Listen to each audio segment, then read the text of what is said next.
सीधे लिए चलते हैं बनारस, जहां प्रधानमंत्री जनसभा को संबोधित कर रहे हैं। एक तो आपने अभी भी वीडियो देखा कि बिजली के क्षेत्र में आमूलचूल परिवर्तन लाने के लिए पूरे देश में हम क्या करने जा रहे हैं। दूसरा, वाराणसी में एक कठिनाई लंबे अरसे से चली है। वाराणसी वासियों की एक मांग अनेक वर्षों से रही है और वो है वाराणसी के रिंग रोड की मांग। आज इस मंच से उस रिंग रोड के कार्यक्रम का भी शिलान्यास हो रहा है। काशी तीर्थ यात्रियों का धाम है, विश्व के टूरिस्टों का भी आकर्षण है, लेकिन एयरपोर्ट से काशी पहुंचने तक आने वाले यात्री के मन में से विश्वास उड़ जाता है कि मैं सही जगह पे जा रहा हूं, कहीं और जा रहा हूं। और उसका मूल कारण काशी से बाबतपुर हवाई अड्डे तक का जो मार्ग है उसकी दुर्दशा। आज यहां से उस काम का भी शिलान्यास हो रहा है कि जिसमें उस रास्ते को चौड़ा किया जाएगा, आधुनिक बनाया जाएगा, सौंदर्यीकरण किया जाएगा, ताकि काशी पहुंचने वाला विश्व का या देश का कोई भी यात्री आते ही अनुमान करेगा कि मैं किस भव्य और पुरातन नगरी में प्रवेश कर रहा हूं, उसको अनुमान हो जाएगा।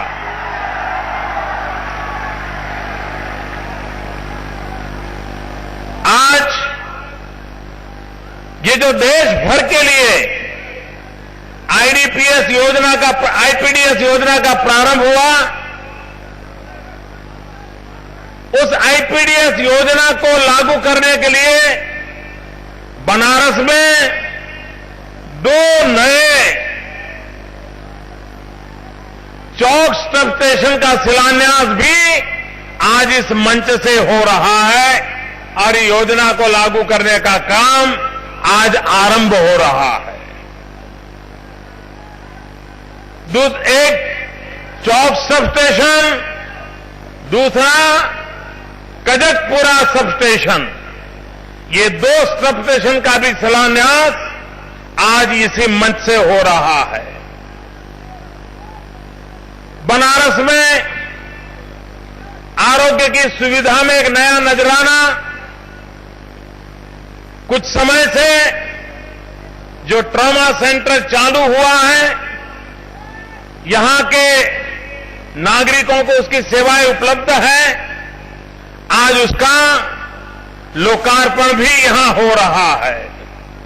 उसी प्रकार से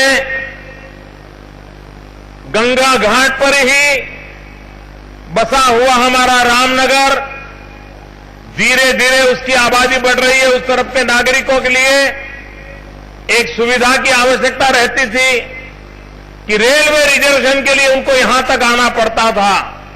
अगर उसकी व्यवस्था वहां हो जाए तो आज रामनगर कस्बे में बी-सेट के माध्यम से रेलवे रिजर्वेशन सुविधा का भी आरंभ करने का यहां पर एक समारोह हो रहा है। एक प्रकार से इस एक मंच पर से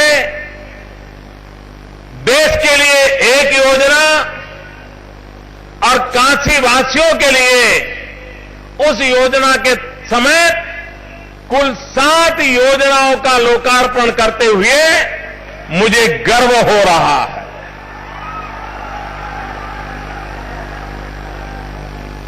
मैं काशी बहुत बार आता था, पार्टी कार्यकर्ता के नाते संगठन का काम करने के लिए आता था।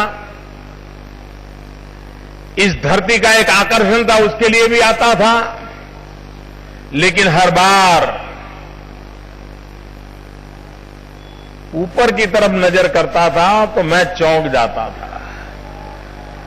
जहां भी देखो तार ही तार लगे रहते थे। इतने पुरातन शहर की शोभा उन तार के झुंड को देखते ही खराब हो जाती थी। तो जब मैं सांसद चुना गया और एक नागरिक अभिवादन था, उसमें मैंने कहा था भाई इसको तो हटाना है। और आज मुझे खुशी है कि 572 करोड़ रुपया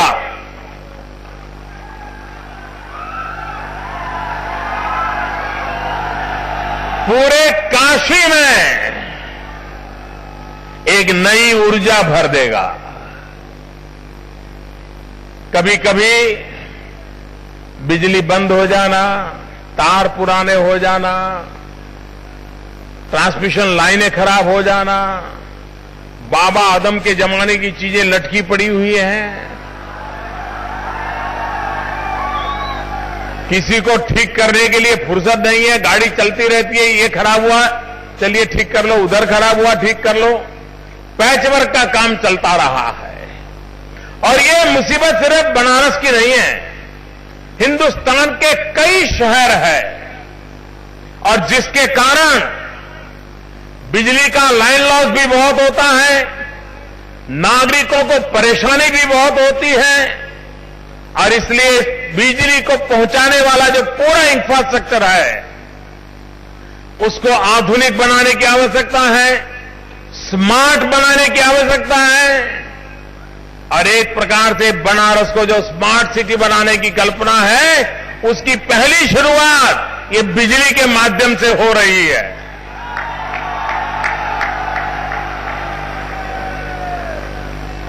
और ये बनारस आज जो पसंद किया गया है पूरे देश की योजना को लागू करने के लिए,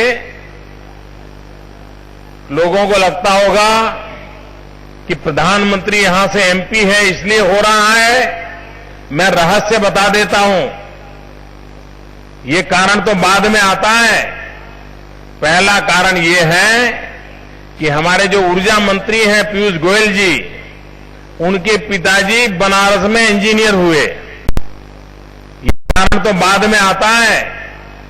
पहला कारण यह है कि हमारे जो ऊर्जा मंत्री हैं पीयूष गोयल जी, उनके पिताजी बनारस में इंजीनियर हुए, बीएचयू में।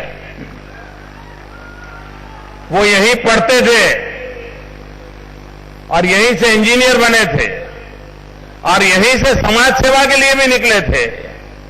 तो स्वाभाविक रीते पीयूष जी को लगा होगा कि जो आपके पिताजी की शिक्षा दीक्षा भूमि रही है वहीं से इस कार्यक्रम को आरंभ किया जाए ताकि पिताजी को भी संतोष होगा। और इसलिए आज बनारस से पूरे देश को यह नजराना मिल रहा है। पूरे देश में इस योजना के पीछे 45,000 करोड़ रुपया लगने वाला है। और उसके कारण ऊर्जा के क्षेत्र में जो धांधलियां चल रही है, जो परेशानियां चल रही है, उससे शहरी क्षेत्रों को बहुत बड़ी मुक्ति मिलने वाली है। काम बड़ा है,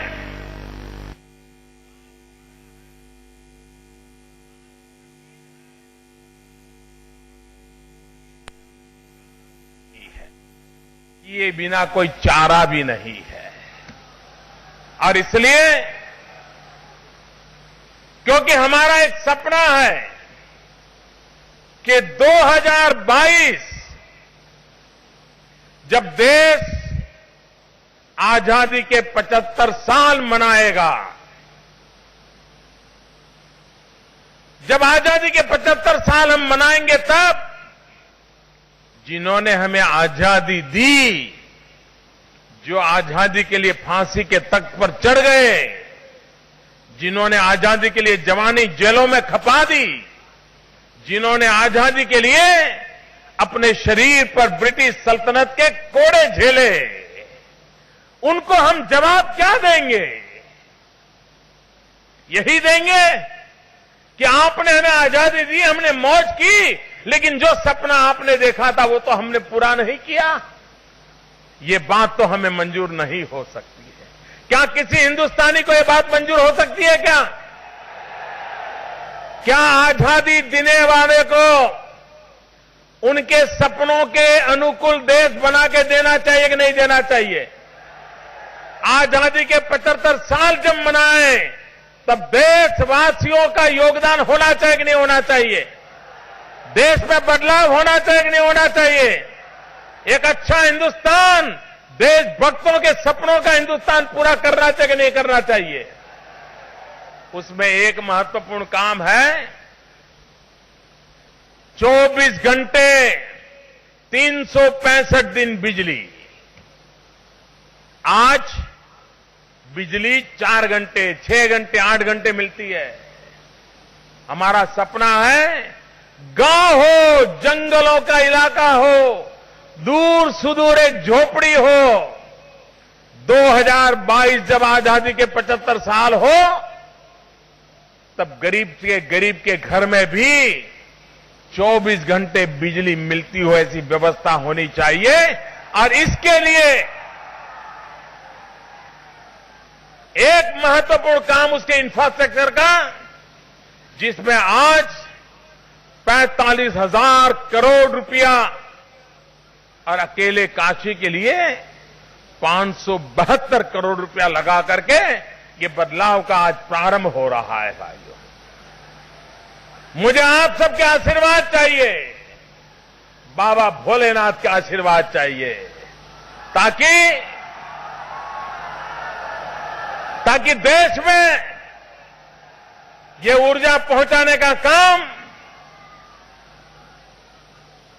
देश को ऊर्जा बनाने के लिए एक बहुत बड़ी नींव का पत्थर बना रहे, उस दिशा में हम आगे बढ़ना चाहते हैं। बनारस बढ़ता चला गया, अगल बगल के जिलों से जो भी यातायात है शहर के बीच से गुजरना पड़ता है। शहर के ट्रैफिक के मामले भी बड़े गंभीर है। परेशानियों का तो हिसाब लगाओ तो बढ़ती जाती है। उससे मुक्ति दिलाने के लिए एक महत्वपूर्ण काम था, यहां रिंग रोड बनना चाहिए, ताकि बाहर से जिसको गुजरना है शहर को डिस्टर्ब किए बिना वो काम चलता रहे। बहुत बड़ा काम है, करीब 600 करोड़ रुपयों का काम है। आज उसका भी शिलान्यास हुआ है। और इस इलाके में काशी के साथ अगल बगल के जितने जिले हैं उन जिलों को जोड़ने वाले रास्ते भी बनाने हैं, ताकि उन सभी गांवों का लाभ हो। करीब करीब 11,000 करोड़ रुपया उसके लिए आवंटित करने का निर्णय किया गया है। आने वाले दिनों में अड़ोस पड़ोस के जितने जिले हैं काशी के साथ जुड़े हुए, और तब जाकर के पूरा इलाका एक आर्थिक विकास का ग्रोथ सेंटर बन सकता है, एक बहुत बड़ा केंद्र बन सकता है। और इसलिए बिजली, पानी, सड़क, ये 3 क्षेत्रों में हम इस प्रकार का यहां पर जाल बिछाएं, ताकि जो पूर्वी उत्तर प्रदेश के विकास के सामने सवालिया निशान होते हैं उससे हम मुक्ति दिला सके। उन बातों को बनारस की धरती से भले शुरू होते हो, लेकिन पूरे उत्तर प्रदेश में, पूर्वी उत्तर प्रदेश में खास इस जाल को फैलाने की दिशा में हमने काम को आरंभ किया है। और आने वाले दिनों में देखते ही देखते उसके नतीजे दिखेंगे। अभी आपने देखा, आप लोग भी घाट पर जाते हैं और एलईडी की रोशनी आने के बाद तो मुझे बताया गया कि बहुत लोग जाते हैं, देखने के लिए जाते हैं। आपने देखा होगा कितना बड़ा बदलाव आया है। हम चाहते हैं हर परिवार में, मेरे काशी के हर परिवार में बिजली का बिल कम होना चाहिए कि नहीं होना चाहिए? आप चाहते हैं बिजली का बिल कम हो? आप चाहते हैं आपके पैसे बचे? सचमुच में चाहते हो तो मेरी एक बात मानोगे? पक्का मानोगे? वादा करो,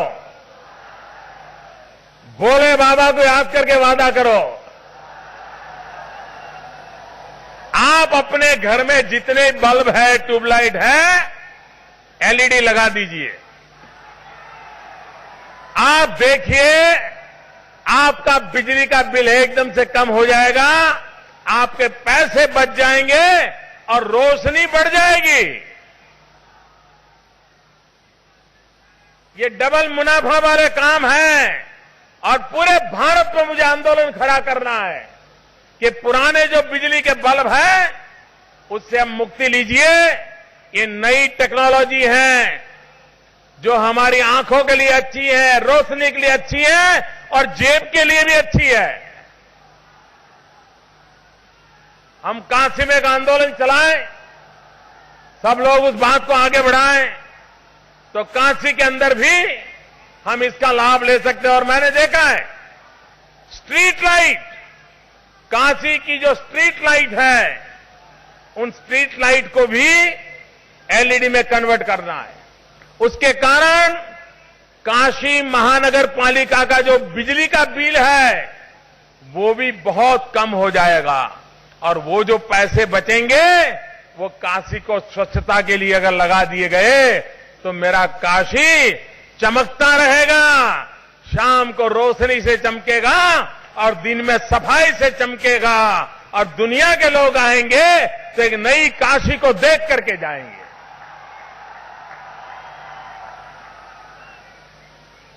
मैं काशी वासियों का आज हृदय से एक बात के लिए अभिनंदन करना चाहता हूं, आभार व्यक्त करना चाहता हूं। मैं जब चुनाव जीत करके यहां आया था और गंगा आरती में बैठा था, मां गंगा के आशीर्वाद लेकर के मैं यहां से गया था। बाद में प्रधानमंत्री पद के शपथ लिए थे। पहले मैं इस धरती को नमन करने आया था और उस दिन मैंने कहा था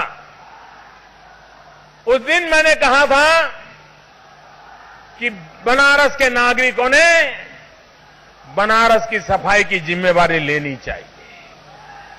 बनारस के नागरिकों ने बनारस को साफ सुथरा रखना चाहिए। ये बात मैंने कही थी।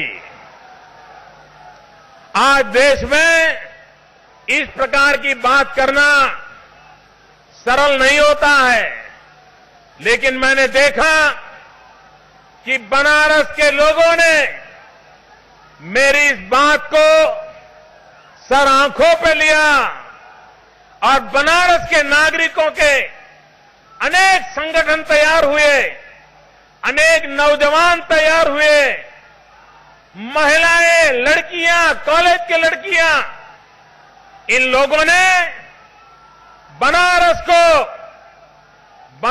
को साफ बनाने का, स्वच्छ रखने का एक बड़ा अभियान उठाया है और उस अभियान के तहत बनारस को आगे सुंदर बनाने का एक काम चल रहा है। मैं देख रहा हूं कि आज बनारस विकास की नई ऊंचाइयों पर जाने का एक केंद्र बिंदु बना है। चाहे रोड का इंफ्रास्ट्रक्चर हो, चाहे रेल का इंफ्रास्ट्रक्चर हो, चाहे बिजली की व्यवस्था हो, चाहे स्किल डेवलपमेंट का काम हो, चाहे हमारे बिनकरों के कल्याण का काम हो, इन सभी विषयों पर आज बनारस को नई ऊंचाइयों पर ले जाने का एक बड़ा अभियान आज हमने प्रारंभ किया है और आज इसी काम के लिए आज मुझे यहां आने का अवसर मिला।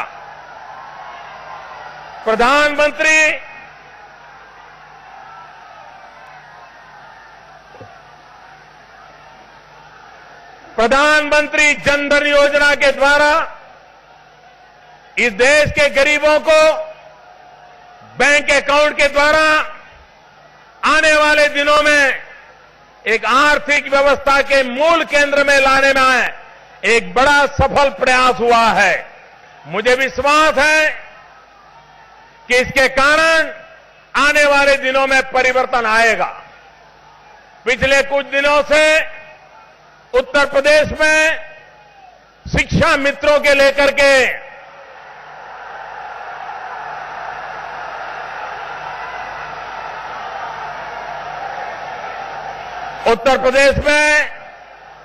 शिक्षा मित्रों को लेकर के एक परिस्थिति पैदा हुई है। मैंने उत्तर प्रदेश सरकार से पूछा कि मामला क्या है। उन्होंने मुझे बताया कि अभी तक हमारे पास कोर्ट का ऑर्डर आया नहीं है। कोर्ट ने मौखिक सूचना दी है, लेकिन लिखित ऑर्डर नहीं आया है। आज मैंने शिक्षा मित्रों के कुछ नेताओं को बुलाया था, उनकी समस्या समझने का मैंने प्रयास किया और मैंने उनको कहा कि आप जरा मुझे बताइए। तो उनकी भी तकलीफ थी कि उनके पास कोर्ट का ऑर्डर नहीं था, कोर्ट क्या कहना चाहती है वो भी जानकारियां नहीं थी। मैंने उनसे कहा है कि कोर्ट का ऑर्डर आते ही मेरे पास भेजिए, भारत सरकार भी इसका अध्ययन करेगी और उत्तर प्रदेश सरकार को हमें जो सुझाव देने होंगे वो भी हम सुझाव देंगे। लेकिन मैं शिक्षक मित्रों से एक आज अनुरोध करना चाहता हूं।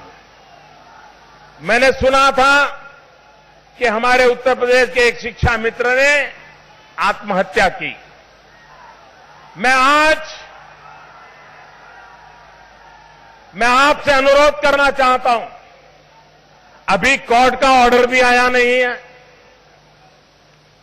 और हम अपने जीवन को संकट में डालें तो समस्या का समाधान नहीं होता है। शिक्षक मित्र आत्महत्या करके वो तो चला जाएगा, लेकिन बाद में उस परिवार का क्या होगा, उन बच्चों का क्या होगा। और इसलिए मेरे शिक्षक मित्रों से अनुरोध है कि जीवन में कभी लड़ाई हारनी नहीं चाहिए। का रुख करते हैं, पीएम बोल रहे हैं। इंटरव्यू नाम की चीज है। ड्राइवर चाहिए तो भी इंटरव्यू, प्यून चाहिए तो भी इंटरव्यू, छोटा क्लार्क चाहिए तो भी इंटरव्यू। और उसके कारण लाखों नौजवान रोजगार के लिए किसी न किसी की सिफारिश ढूंढते हैं।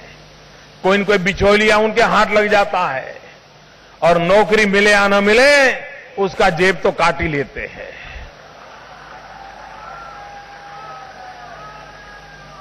और छोटी जगह पे बहुत बड़ी मात्रा में इंटरव्यू होते हैं, बहुत बड़ी मात्रा में लोग भर्ती करने पड़ते हैं। अगर एक एक व्यक्ति से 5-5, 10-10 हजार रुपया भी लूटना शुरू करे तो गरीब आदमी के 10,000 रुपया वो जीवन भर का कर्जदार बन जाता है। और इसलिए मेरी सरकार ने मैंने 15 अगस्त को सुझाव दिया था कि इंटरव्यू नाम की चीज बंद होनी चाहिए।